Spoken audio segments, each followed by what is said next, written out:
c'est le moment de dire un mot sur la situation dramatique de l'Église. L'apostasie, là aussi, règne. Les chrétiens apostasient. Là aussi, tout ou presque est devenu mensonge. Tout est visiblement écroulé depuis Vatican II.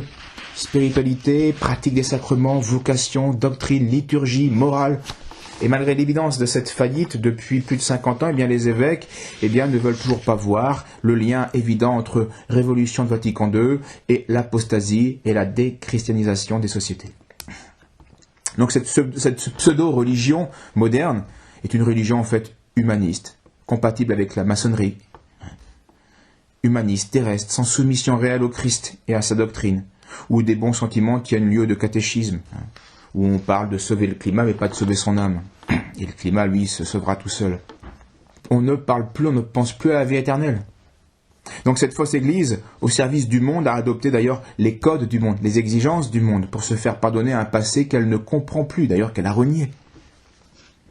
Les prélats contemporains sont donc des chiens muets, comme disait le prophète, qui ont bien l'intention de ne pas contredire le puissant, la doctrine judéo-maçonnique régnante. Et François n'est qu'un imposteur qui détruit la doctrine de l'Église telle qu'enseignée depuis les temps apostoliques.